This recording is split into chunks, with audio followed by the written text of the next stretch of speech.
What a beautiful day. Day 2, looking at the school of fish.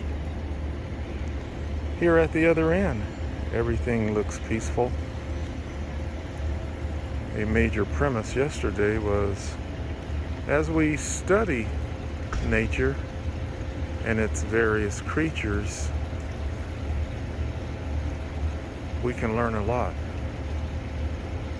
Now, what we're looking at seems like the albino looking fish, the lighter color fish, is being chased.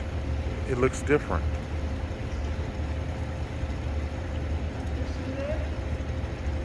Yeah, there are a lot of fish in here. And I'm shooting a video for TikTok. Oh, you're on TikTok?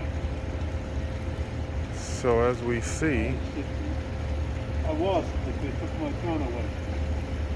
yeah, I'm making the analogy of fish, the variety, and the fact that they're at peace. Unlike humans who... Well, I don't know about that, though. Sometimes they do eat each other. Just like humans. I think they're a little better. I think so, too. Yeah, that's the premise. I'm a Palestinian, so I know what... Yeah, humans can learn a lot from fish and other animals because they don't annihilate each other. Everybody's talking about Kyrie Irving, and all he did was like somebody else wrote the book, somebody else did the documentary, he just kind of commented on it, and everybody's jumping on his case. Why don't you go jump on the guy who did the and besides, whoever that made the documentary told the truth. There's so many stacks of confusion about humanity and how to get along right now. Yes, sir. I understand. I appreciate you and sharing. Yeah, I know. I've been there. I'm also making the analogy about gangs Okay. and how they, unlike fish, seem to be incapable of getting along, and they keep killing one another for no reason. Stupid. Yeah. That's stupid. Because your color is different than mine. I mean, because like, you're wearing a red shirt, Bloods and Crips and all that bullshit. That's right. That's right. Or because you have on more jewelry and seem like you're better off in life than me, maybe I'm jealous and I need to make sure you don't live. Where I come from, I mean, I grew up with that. Where I come from, we don't have that problem. We just have a problem with getting treated fairly. And you're talking from a person who is from Palestine but lives here in Pennsylvania. Yeah, well, I'm talking about Palestine overseas, to Jerusalem. Do you want to get on camera? I want to. You want to be on TikTok? Saying what? Saying whatever you're talking about. Make the connection between Palestinians and what we're facing here in these troubled times with people getting along. I'm not good on camera though. Like I'm talking to you normally, I'm good. Okay, and on camera, I don't do it. Yeah, the pressure. So I just took it off half your face and I'm bringing it back down. Yeah. Okay. So you've been in Philadelphia for a long time. Yeah. I grew up in Patterson, New Jersey, and then I moved to Philly in 1990. And but I still have family in Palestine. Still have family overseas. I got family here. So for us who were born here and are more so, not me, I'm not dependent on mass media news, but in a nutshell, how should we, from someone who has a history of coming from there, view how Palestinians are being treated? Remember Sadat? Remember Sadat, who made the peace? About Arafat. Egypt? Arafat, yeah. What do you think? How do you think his death was warranted, if so? Oh, he was killed. Just a contract. He was poisoned, and they proved it. Yeah. But whoever poisoned him, he's the leader now. He's cooperating with the wrong people against his own people. He's cooperating with the oppressors and the apartheid state against his own people. Why? Because they're paying him. Yeah. His kids, his sons own all the cigarette and the tobacco industry. They own all the hotels in the country. No one else is allowed to have hotels. He's got hotels, 5-star hotel in Jordan. And when they came from Tunisia, when they were broke. They had nothing. Because Yasser Arafat, when he was alive, he would not let him have it. He would not let him have all that money. He controlled the money. But once they poisoned him, now they do whatever they want. They work against their own people, but it's not going to last long. There are people's uprising against them, you know. So Arafat was for the people. Yes. Yeah, he was. And he wore the head. He wasn't perfect, don't get me wrong. He was not perfect. Right. He made mistakes. Yeah. But he was definitely for the people, not the guy that we have now. He had the signature head wrap, Arafat. Yeah, he did. Yeah. Unfortunately, I know I've been here for a long time. Unfortunately, driving down the highway, they might stop you. But me, if they stop me, and once they find out my name, I get treated just like they treat black people, if not worse. I know what you're saying. And at the airport, there can be some issues. Oh yeah.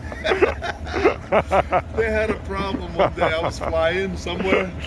Yeah. And it turned out it was the whole story was this one girl was going to see her other boyfriend in Atlanta, Georgia. I was flying to Atlanta. Oh, okay. So they said something about a bomb threat on the airplane. So it flew low from Philadelphia. They stopped at Dallas, which is in Washington, D.C. True. And I knew they were going to be calling names, so I walked up right in front of the line because I know they're going to be calling my name. Yeah, get it done early. My middle name is Muhammad. My Extra. first name is Yasser, just like Yasser Arafat. And as soon as they said, we're going to be calling some names, I just walked up because I don't want any, some guy, redneck or something, he's going to know I'm an Arab and he's going to Yeah. So I walked up right in front of the line, and sure enough, my name was called first. And then they called this other lady, they called a couple other guys. But I knew they were going to call me. I just knew. Yeah, there's a lot of that kind of behavior going on by power structures and bigots and prejudicial people. Yeah. It's funny how if you say the right, even if you don't lie, you tell the truth about certain groups and you get ridiculed for it. Kanye's not perfect, but what he said was, in a way, it's true. Well, when people like a West that are in the system, has been in the system for a while, but not fully aware, you can talk about the power, but the underbelly really can show its true face. Yes. And make you pay for any insults. And that's just a reality. And if you're not really slick about how you're transmitting your messages, especially using their platforms, yes, sir. Payment. I remember back in the 80s, late 80s, early 90s, they used to have auctions for cars, whatever they confiscate from what's coming from overseas. Yes. Or some people might not claim it. So they would have an auction at the World Trade Center, okay? And there was only a certain group that can buy that, whatever's there, like batteries. Back then, batteries were big. Yeah. Cars, electronics. If they confiscate, let's say, counterfeit clothing, they would sell them at the auction. So there was AA and AAA batteries in large amount. And my brother gave me the money. He says, go buy them, whatever. Go buy them. So I went in there and they said to me, is this your first time here? I said, yeah, it is. I want to register. says, well, what do you want to buy? I said, I want to bet on those batteries. They laughed at me. They said, yeah, right. You're not going to get those. You only get what they don't want. But there were certain groups. There's one guy that bought cars, one guy that bought electronics, Yeah, a lot of nerve. other guy bought clothing, and they were divided among themselves. And all that closed auction, that was BS. That was a bunch of BS. Yeah. Whatever you put in there, even if you put a high number, somebody just go in there and they put $1 more and they get it. And the guy, yeah, good luck getting that. And he was just they laughed at me. Sure enough, now I know what he was talking about. I just never went back because I knew I was not going to get anything good. They're just divided among themselves. Yeah, life gives us lots of lessons. Sometimes not taking it personal, just understand the system that's around you. You know, they say... Because it is not going anywhere. It's for life. You think about the people who have come and gone, they live with things like racism literally all their life. Well, I learned the hard way. I came here in 1968, and I was told America is a piece of pie and everybody gets a piece. That's not true. You don't get no piece. The only way you're going to get it if you make your own pie. It might not be a big pie, but you make a small pie and get it yourself. Other than that, you don't get a piece of the pie. Only certain people get a piece of the pie. And you can't be expectant of respect that goes with matching the qualification that you need to be successful. You can be successful as any other, but you may not get the luxury of respect. Yes, sir.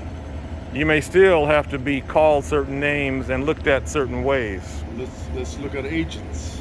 Yeah. Sports agents. All the athletes, most of the athletes are what? People of color. African descent a lot, but of worldwide melanation, yes. Agents, what color are they? Not of melanation, for the most part it seems. For the most part it seems. They all have certain names.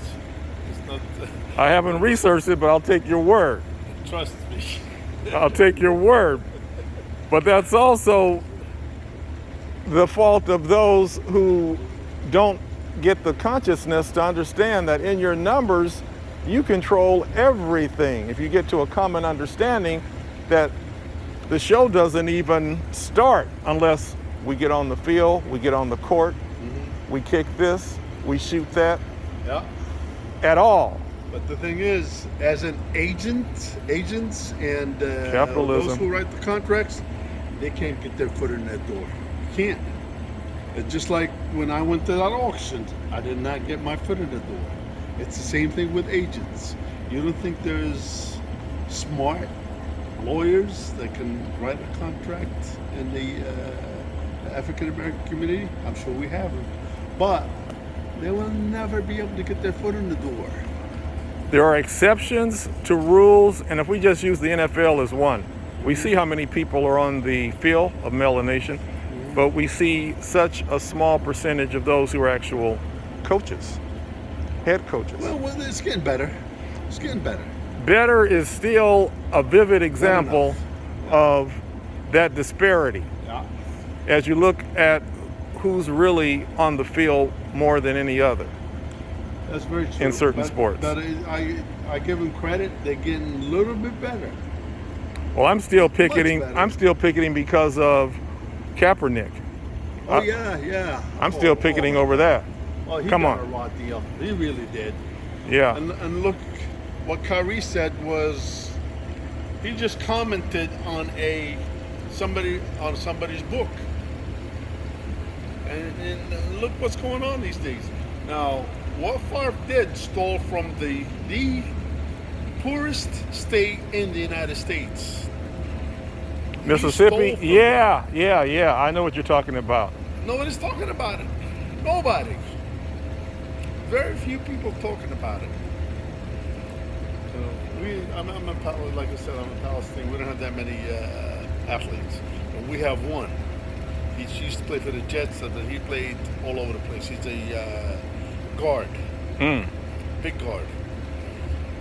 when he wasn't a big name, but he was sufficient. He played for I think Detroit. He played for San Francisco. He played for Oakland. He still plays. I believe he plays for Detroit now. Well, one thing we need to walk away from a bit is the celebration of celebrities who are sports figures above those who have scholarship, who have studied, who have become professionals and excel and are leaders. And we have a lot of those. I like going on LinkedIn and seeing all the different examples of people from all over the world who are excellent as professionals and owning and running things. They just don't get a limelight as much as others. No. That's by design. Sometimes you just got to give certain group a credit. That's right. It might not be right. Sometimes certain groups, they don't get together like it's supposed to. There's strength in numbers. There's strength in numbers and get involved. Right. Numbers, if you don't get involved, means nothing. And you have to be on the same page. People need to be on code. Same page, yes. Yeah. Yes, sir. Hopefully we'll get there, but I'm not sure. I don't know if we're going to see it in our lifetimes. Yeah. No. We can leave some breadcrumbs for somebody to pick up. Yeah. That's the plan, each one. Sometimes we're going in the right direction. We say something. You see a little bit of improvement. But hopefully someday we'll be, I don't know if it's ever going to happen, all equal. It's supposed to be equality for all, right? Justice for all. That's a tough call in America. When you look at the history and the degradation and the hate, that's just systemic. You know, there are going to be some bumps and roughness and blues. Listen, I traveled. I went to Europe. I You grew up did? in the Middle East. I grew up in America. America's not perfect, but it's the best I know. How many It's not different perfect. countries have you been in? I've been in France, I've been to Belgium, I've been to Sweden, I've been to Holland, I've been to Morocco, I've been to Egypt, I've been to Jordan, I've been to Lebanon, I've been to Syria, Palestine. I've been to all these countries. Unfortunately, even our own, the Middle Eastern leaders, they're not any better. Trust me, our leaders here are better to us as people than the leaders in the Middle East to their own people. Yeah, we're all faced with these social constructs that are institutionalized and being followed by people who somehow become powerful. I mean, we can just look at the president before this one and even the person that's in office now with a track record of similar kinds of ills against the public. As far as Come on. wars goes, he's worse than Trump. But this guy does it behind closed door. Even Obama, they used to kiss a baby and the next day he'd bomb his family. So we bring that into the conversation of what makes America, those sorts of leaders. So I would say that the people we're mentioning are the best presidents that America has ever had because they are emblematic of what brought America to being. Yeah. So, quote unquote, America is just the way it's designed. As we look at the Constitution, as we look at the rule of law, Anglo-Saxon jurisprudence law, it's all designed to do things to people. And adverse. If they get their way, that New World Order, remember Bush? Yeah. If they get their way, we don't even have a chance in this world. I had a conversation with somebody about Gaddafi, how he was taken out during the Obama administration. He was going up for president of Africa. And if they'd come up with a common currency. He wants to unite Africa. He wanted to, but he's killed. Yeah. Of course. Saddam wanted to do the same thing. He got killed. Yeah. Well, there are some issues with Gaddafi talking to some from Africa because he had such a lean with the Arab Union of sorts that it wasn't really spelling the best interest for the Africans. But it's complex. bits and pieces I can share, but that seemed like a worst case scenario to take him out, because you see the country went down after but he was a, what, supposed tyrant himself? That's human. That's hard to get away from, the humanity, which is inhumanity. Let's put it that way. His country is 100% better when he was alive. Right now, it's in shambles. Libya is in shambles. Libya is not even a country anymore. Yeah. They got different groups. We got the United States butting in, and then you have Russia on the other side, the European Union on that side. That country, Iraq and Libya, are much better with Saddam, and they're not perfect. But believe me, they had free education, free med. Everybody was living good. Nobody was hungry. That means fought a for lot. unity. That's the last thing European Union and the United States wants to hear. They don't want no unity in those countries. I'm going to sign out with that. Ray Sandolas, All right. PhD, here. Hopefully we'll have In a world peaceful peace place. someday. Let's sign out with that. Yes, sir. World peace and equality for everybody.